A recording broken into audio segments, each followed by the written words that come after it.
बरसाइत अमावस की कहानी। भद्र देश में अश्वपति नाम का राजा था, जिसकी संतान नहीं थी।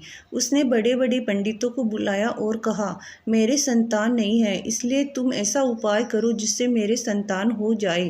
पंडित बोले, भाई, संतान तो तुम्हारे एक पुत्री लिखी है, जो 16 वर्ष की आयु में विधवा हो जाएगी।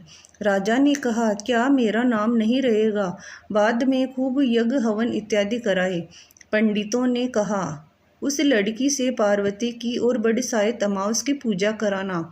यज्ञ होम करने से उसकी स्त्री गर्भवती हो गई तो पंडितों ने उसकी जन्मपत्री देखकर कहा कि जिस दिन वह कन्या 12 वर्ष की होगी उस दिन उसका विधवा हो जाने का योग है, इसलिए इससे पार्वती जी और बरसाइत अमावस की पूजा कराना। जब सावित्री बड़ी हुई तो उसका विवाह सत्यवान से कर दिया। सावित्री के सास ससुर अंधे थे, उनकी वह बहुत सेवा करती थी और सत्यवान जंगल से लकड़ी तोड़कर लाया करता था। और सावित्री को मालूम था कि जिस दिन वह 16 वर्ष की होगी उस दिन मेरे पति की मृत्यु हो जाएगी। जिस दिन वह 16 वर्ष की हुई उस दिन वह अपने पति के से हाथ जोड़कर बोली, आज मैं आपके साथ चलूँगी। सत्यवान बोला, तू मेरे साथ चलेगी तो मेरे अंधे माँ बाप की कौन सेवा करेगा? अगर वह कहेंगे तो मैं तुझे ले चलूँगा। फिर वह अपने सास ससुर के पास गई और जाकर बोली, आप कहे तो मैं आज जंगल देखने चली जाऊं। वे बोले, बहुत अच्छी बात है, चली जा। जंगल में जाकर सावित्री तो लकड़ी तोड़ने लगी और सत्यवान पेड़ की छाया में सो गए। उस पेड़ में सांप रहा करता था। उसने सत्यवान को डस लिया। वह अपने पति को गोदी में लेकर रोने लगी। महादेव और पार्वती जी वहां होकर जा रहे थे। उसने उनके पैर पकड़ लिए और बोली कि मेरे पति को जिंदा कर दो। वे बोले कि आज बरसाइत अमावस है, उसकी तू पूजा करेगी तो तेरा पति जिंदा हो जाएगा। फिर वह खूब प्रेम से बड़ की पूजा करने लगी।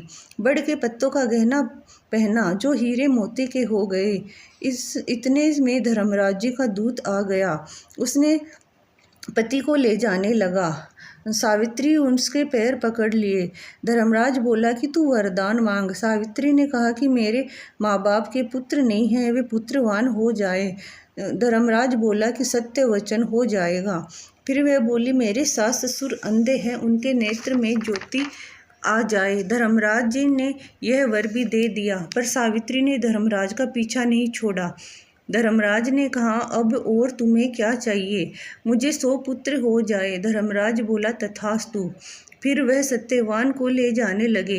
तब सावित्री बोली कि हे महाराज, आप मेरे पति को ले जाएंगे तो पुत्र कहाँ से होंगे? धर्मराज ने कहा, हे सती, तेरा सुहाग तो नहीं था, परंतु बरसाइत अमावस करने से और पार्वती जी की पूजा करने से तेरा पति जीवित हो जाएगा। और सारे नगर में ढिंढोरा पिटवा दिया कि कहते सुनते जेठ की अमावस आएगी, जब बड़ की पूजा करना और बड़ के पत्तों का गहना बनाकर पहनना, बायना निकालना। हे महाराज, जैसे बरसाइत अमावस ने पार्वती को सुहाग दिया, उसी प्रकार सबको देना। जो भी इस कहानी को कहता है, सुनता है, उसकी सब मनोकामना पूर्ण करना। राधे राधे।